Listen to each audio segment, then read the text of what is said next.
Hey, AfterBuzzers, scratch, scratch, scratch. Coming up. You're tuning into the destination for TV superfan discussion, AfterBuzz TV. And now, let the buzz begin. All right. Always love this. Scratch. Oh, Mr. Scratch is back. Yes, it's scary, isn't it? Not a fan. Well, I am a fan. It's a conflicting feeling. All right, welcome, AfterBuzzers. We are here with Criminal Minds. Episode what? Episode 9 are we now? 7. Episode 7 of Criminal Minds, and it's a good one. It's absolutely a fascinating plot line. We're going to dive into it here. I'm Chris Howard. You can reach out to me at Chris Howard Live on both Twitter and Instagram, and over to my left is the one, the only, Michelle Cullen, and you can find me on Twitter at Michelle_Cullen. There you go. So what'd you think overall of this episode? Overall, I thought it was really cool that dissociative identity disorder came back so quickly, because in the original, I think either the first or second episode, we talked about it. Right. And mentioned how we haven't seen it since season 8, I believe, was the last time it came up, and now it's come up twice in one season. So it's Mr. Scratch. Multiple personalities are running around all over the place. Mr. Scratch and his methods are crazy, and it's fascinating and terrifying to see how he's making that work. Yeah, it's interesting, the targeting of that type of personality, somebody who already has the propensity to, go into a whole nother personality, a whole nother life. And basically manufacture one. Yeah, this was wild. I mean, this guy, okay, so we start off, we'll go back to the opening scene and talk about it a little bit. So in the beginning, and by the way, if you're wondering where the lovely Marissa is, we think she's in Canada, right? Didn't she went wheels up to Canada. Wheels up. What's that, airplane language? Yeah, that's the Hotch line that he always said. Oh, did he? Yeah, wheels up in 30. Wheels up to Canada. Oh, yeah, whenever they take the FBI jet. Right, do they have a special name for that? I know it's not like the, what's the president's plane? What do they call that? Air Force One. Air Force One. So no, I think this is just the jet. Just the jet. Wheels up. Taking the jet. Marissa's in Canada. Marissa's in Canada. She went up there for an event. Yeah. That's all I know. Do you know more than that? I do not know more than that, but I saw a picture she posted today, and she looked very excited. So did she? I'm sure we'll hear about it when she gets back. Fantastic. Very cool. So we're missing her here for the episode, but we've got it handled. We got this. We're all over this. Yes. Wheels up. Yes. All right. So opening scene, there's... what was your feeling about that very opening scene? I thought that was so great because I can't think back to a specific moment where that's been called into question before, but Garcia definitely gets excited to share information, and she feels like this is... Oh, you're talking about... There was this this little teeny opening scene that they closed at the end, the loop where they came in on Gabriel, and they're like, Gabriel, don't move.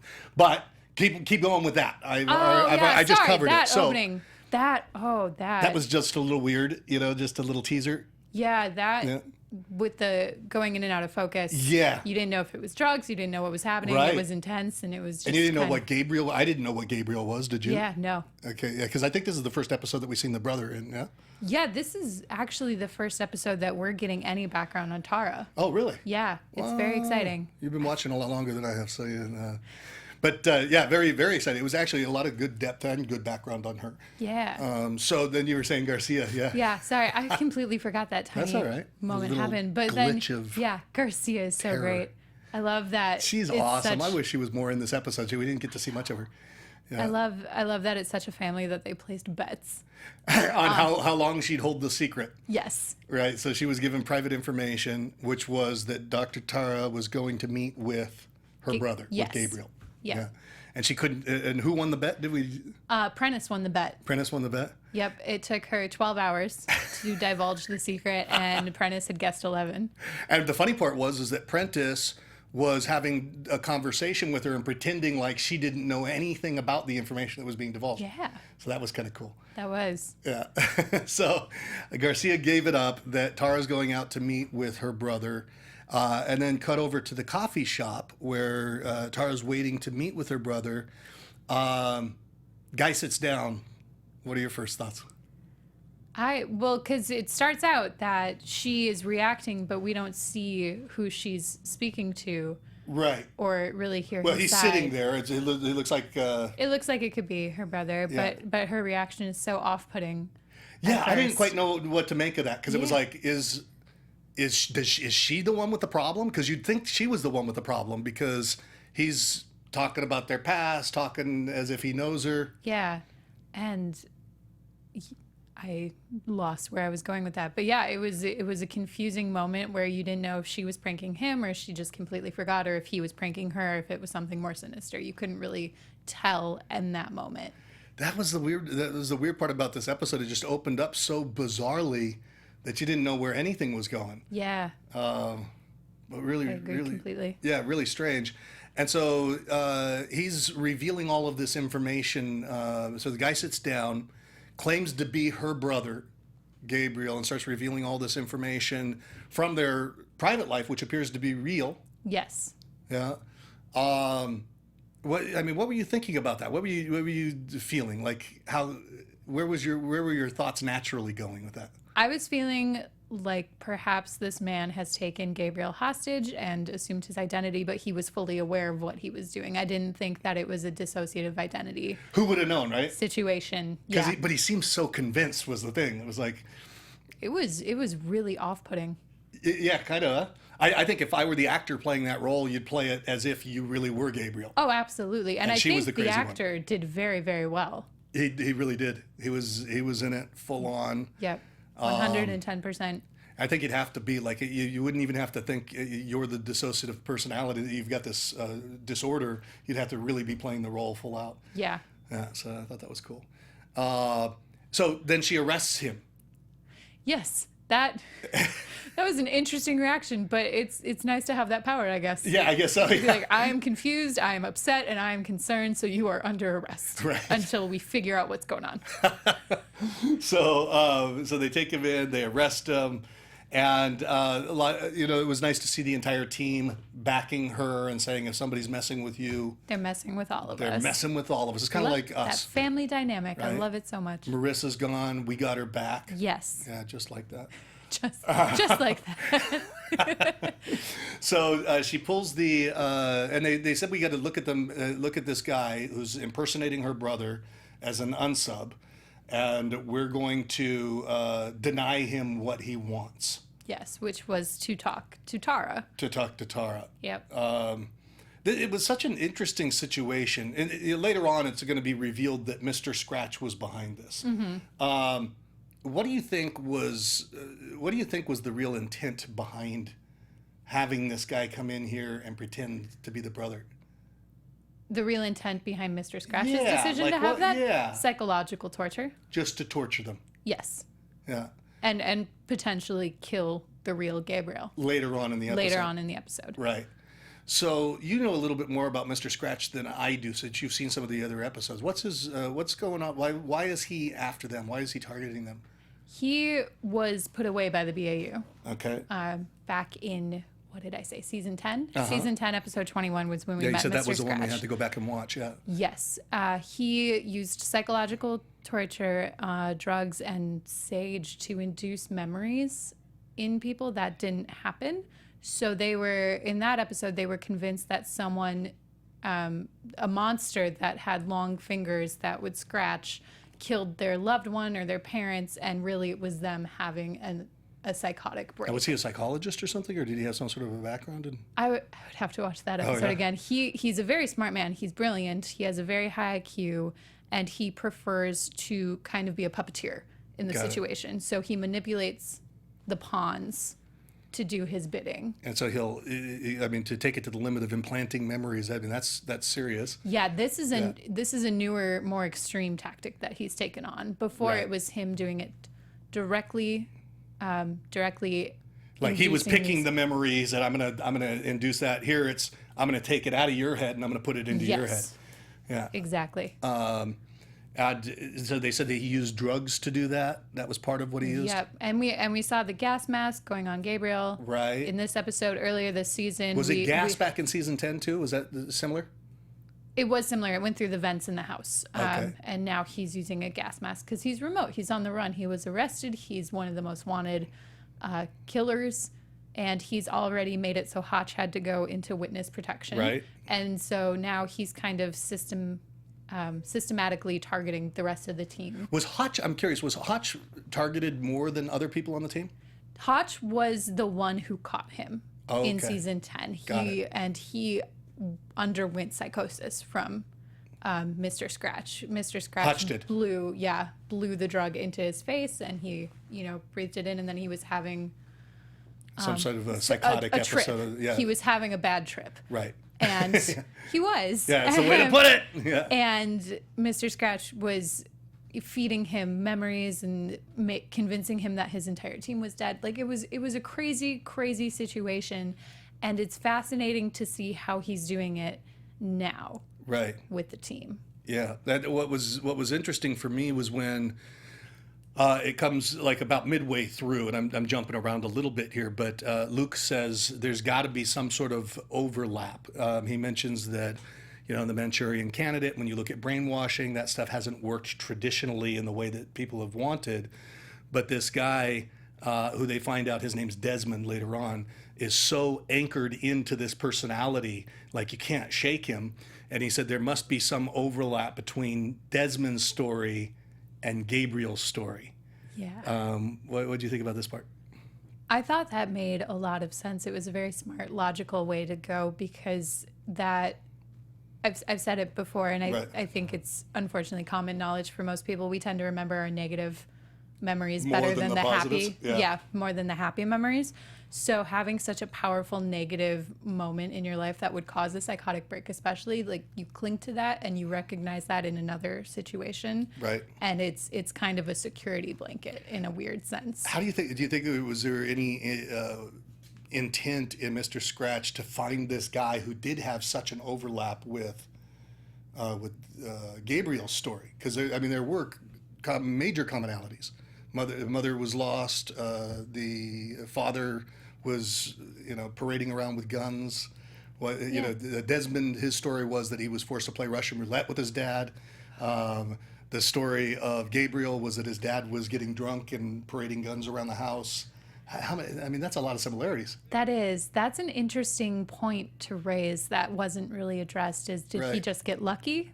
Yeah. Because we know he's tracking down people who have DID. He's tracking them down to utilize them for his master plans and manipulate them. But whether or not he was specifically searching for someone with such a similar background in order to target Tara directly. I suppose he could have had we're a not list of sure. them with all their issues and Yeah. stuff. I'll take that one. He's a genius with seemingly unlimited resources while on the run, which is terrifying. Right. And so what is it about the resources? Do we know anything about that or no? No, we don't. Huh. Interesting. So Mr. Scratch, so he finds this guy, Desmond, who parallels Gabriel's story to some extent. And he's able to then take all of these memories. Didn't you think there were a lot of memories that he transferred? How could he know all that stuff? Yeah, that was intense, especially the questioning that JJ did, where they kind of went the rapid fire round of, okay, Here's name all your the social, questions you should, what's your middle name? Here's all the questions. Let's get into specific memories. When did this happen? What did you say? What did she say? And he knew it all. He never flinched, never paused, never hesitated until Luke went and approached him by the elevator. And at that point, he didn't really know who Luke was, and that was a big kind of an opening in the case. Yes. Yeah, they saw that. So let's talk about that a little bit. Yes. Well, prior to that, they had come across the house, Carl Brubaker's house, who did not exist. Yeah, that's That interesting. was Huh? that was an ID created by Mr. Scratch. So they were told that Carl Brubaker was the roommate, I think. He was the roommate who was also lobbying with him to get gambling legalized In 50 which states. Was a very interesting and ambitious goal. So that wasn't just a fake backstory. That was a true story. So that's why Gabriel was in town. Yes, that's why he was in town. However, Carl Brubaker didn't exist. So they went to the address that they found under the name and found those pictures. Right. So we have one picture at the age of 15. These are pictures of Gabriel. So the room was set. So I'm taking it that Mr. Scratch is always setting up these elaborate. 10 steps ahead, setting up an elaborate display. So we got a picture of Gabriel at the age of 15, a picture at the age of 11, and a picture at the age of 32. That's not a natural sequence. So they figured that there's something to be gleaned from the 15, those. 11, 32, from those specific ages. Yep. And we saw a television set where they're putting the mask on Gabriel.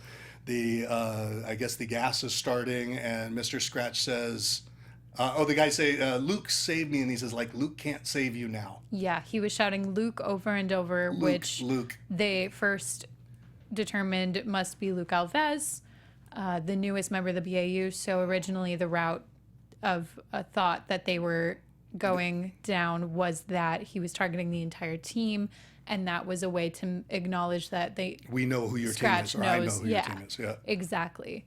And then that elevator scene that you mentioned where he had no recognition of who Luke was at all opened up Luke's mind to say, okay, that's not normal, that's not right, maybe it's not me, what else could it be? Right. And so it turns out to be Luke from the Bible, Luke chapter 15. What is that? Chapter 15 verses 11 to 32. 11 to 32, which has to do with the story of the prodigal son. Do you know that story?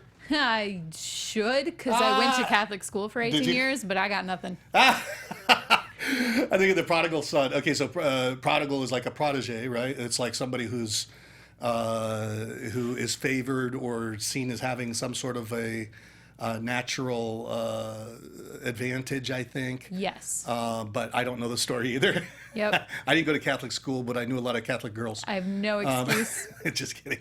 Other than I just didn't retain Bible stories that well. Really? Did they rap you on the knuckles when you didn't do things with rulers? And no, you didn't experience any Luckily, of that? I didn't. Yeah. Really? No. Was it a pretty nice place, Catholic school? Yeah. Really? It was good. Huh. It's one of you are the anomaly in terms of what I hear about that. Really? Yeah.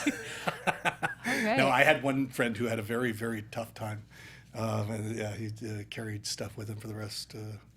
Oh man. Yeah, that kind of sucks. Yeah. He's an actor. His father was very famous actor, actually.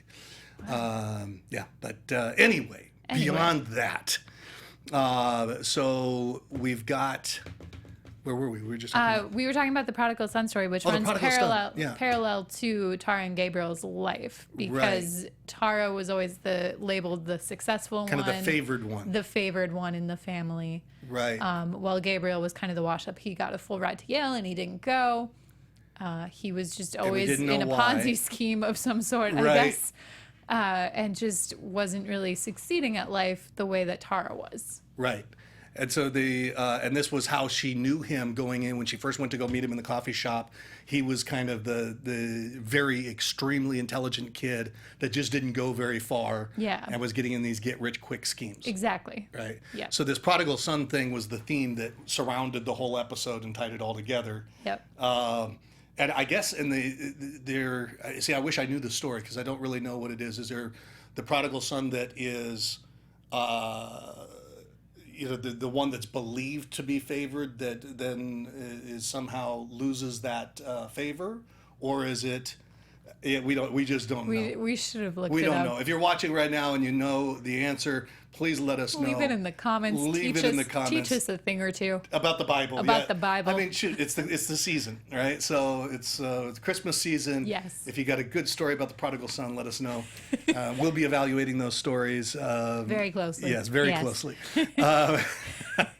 So what we find out, though, this is the interesting part, is that there's a reason for the fact that the brother, that Gabriel, didn't go to Yale and didn't go to, I think didn't he get a full scholarship or something? He got a full scholarship to Yale. Full scholarship to Yale, didn't go, right?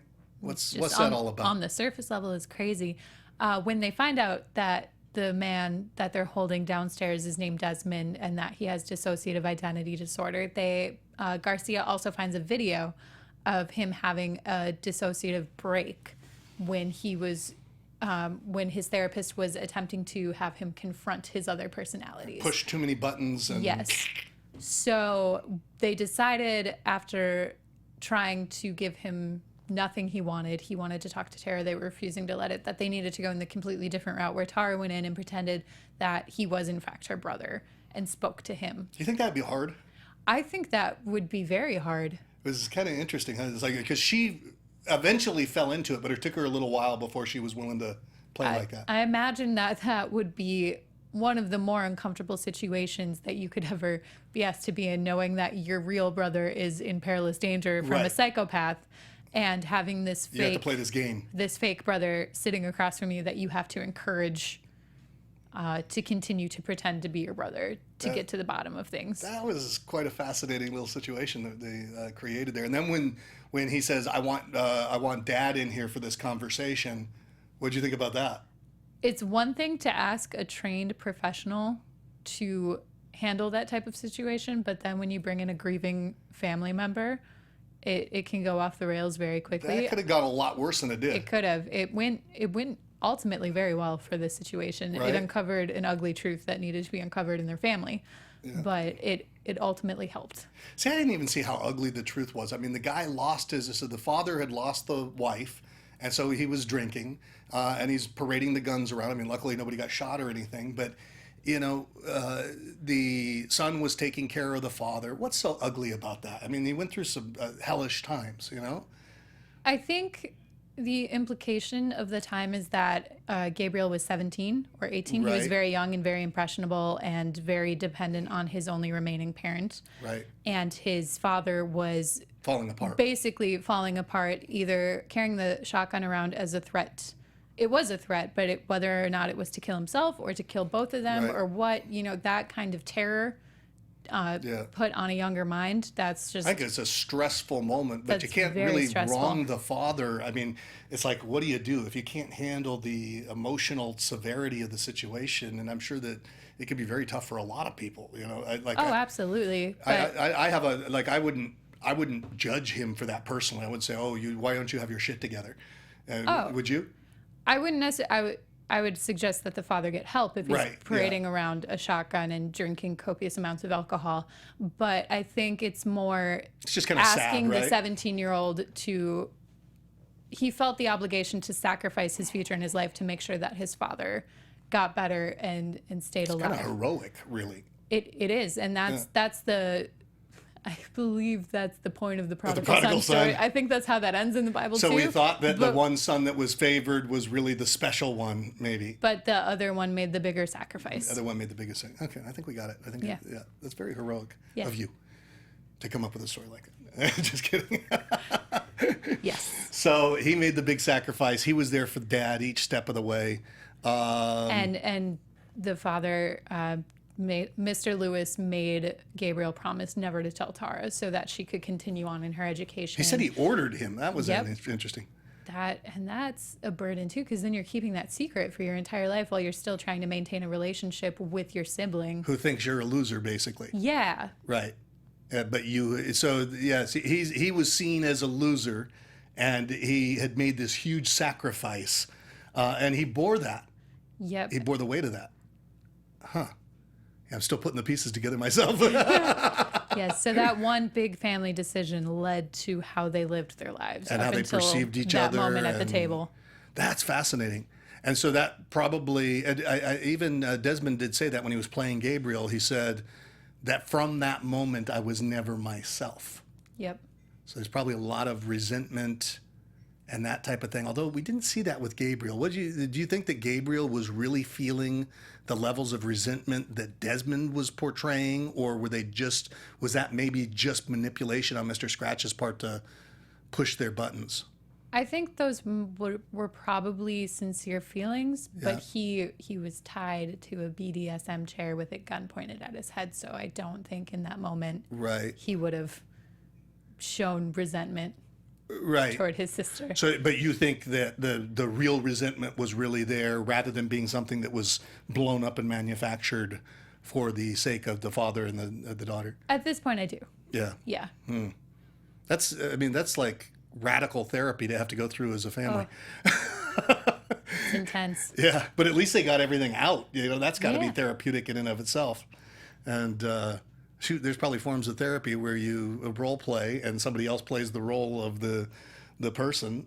So you have to think that in the end it's probably pretty good, rather than being just another traumatic spot in their consciousness. Yeah, and in a weird way, maybe it's easier for Gabriel because his secrets doesn't came have to out say through it, yeah. someone else, and it's done, and they can just move forward. Right? I mean, they'll probably want to verify that it was true, but hug it out first. Hug it out. Hug it out. Hug it out. So I thought what was kind of interesting was how when Tara went in and she was meeting with Desmond, and she was kind of pacing his belief in the situation, in being Gabriel, because of the overlap. And she said, boy, that must have been tough, the being alone there with, losing your mother, the gun. So she's talking about the parallels, and she said, I feel so sad for you, Desmond. Yep. Throws in the other name. That was such a good moment, and That was probably the best moment, I think. it was so powerful and so well done, and just the way that she held on to him and sincerely wanted to help him have that breakthrough without breaking was just a very powerful scene. Yeah, to witness. Yeah, it was very, very well done. It was very therapeutic in nature. A lot of real psychological principles that they were using to help to break the trance that he was in. I thought that was kind of cool. You got a psychology background, don't you? Isn't that what you? No, I study? took 2 classes. I studied music theater and event coordination. Well, what good's all that? Nothing out here. No good out here. Music theater and event coordination, really? Yep. Huh. What types of events did you? It was at higher education. It was in higher education, so it focused on events on college Educational campuses. type. Yeah. Huh, that's cool. Okay, so let's see here. Then we realized that Mr. Scratch has the real Gabriel. And they surprise him. They find where he is. And I'm trying to remember, how did they put together the connections in terms of where he was? Was it the rope? It was, so when Desmond recalled who he actually was and recalled the situation, I just want to give a shout out to that actor too. His first name is Alimi. I forget his last name. Alimi. He, just the switch that he had with the rocking and the complete change in tone, it was phenomenal. But he was forced to memorize the address that he was being held at because he was sent to pick up the packages. To pick up something for, they were the packages that they were making, because it was, we did have that one break where they went and they found the people that were practicing S&M. Oh, that was so awkward. Yeah. That poor little girl. Little Hannah was there. Her parents were in the bedroom. The FBI shows up, and they're in there tied up in all sorts of bondage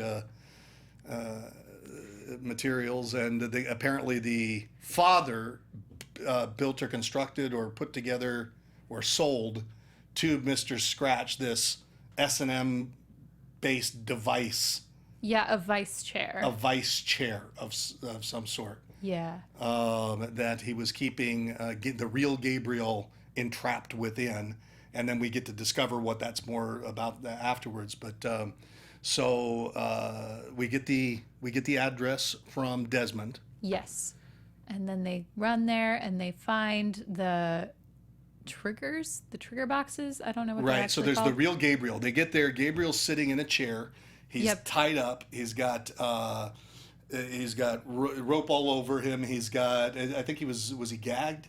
He had duct tape on his mouth, and he was on a pressure pad. Sitting on a pressure pad with his with his father's gun, which is one of the packages, aimed at his head on a tripwire, where if the pressure moves on the plate, it's going to pull the trigger and it's going to blow his brains out, basically. Yes. Yeah. Over to you. It's intense. It is intense. It's one of those, it's kind of on par. I'm trying to think of another example. When Prentice had to save JJ's husband, who had a bomb strapped to his chest, it was that kind of tense. Right. Because he was fidgeting, he was understandably anxious and terrified, and he was seeing his sister, and he, who knows what he was thinking, who knows what the drugs were doing. They did it very well. But he wanted to get out, so any slight shift in movement could cause the trigger. And we saw the trigger going in, and I don't know, have you ever fired a gun? Yes. Some of them are very hair trigger, right, where it's just like you just pull it a little bit and it'll go. Yeah, and it goes, and you see it just squeezing in slowly. Yep. Yeah, I felt the tension. I felt tense, and then Tara did just the most fantastic sisterly thing ever, where she jumps in front of the gun. Yep. Yeah. And I was like, I know you're wearing a bulletproof vest, but you're still at point blank range. That's gonna... The bulletproof vest, at least that would stop it from going through him, maybe. Yes. Right? Because, you got a point. I didn't even think about the bulletproof vest. I just thought, they're both gonna die. There was a chance that she might die or get seriously wounded. Right, and so she jumped in front of it. Would you do that? For my brothers? Yeah. Yes. It's a Christmas season. If they were in that type of situation, You'd yes. do it? Really? Yes. Just right in there. Yep. Good. You're heroic. You're like this episode. You're the prodigal son. I think that's the That's the good right one. thing to do. That's the human thing to do. Yeah. I mean, that's Not just, prodigal yeah. son. I just did it. So she jumps in front, but then they realize that it's a decoy. It's not the real trap. Yep.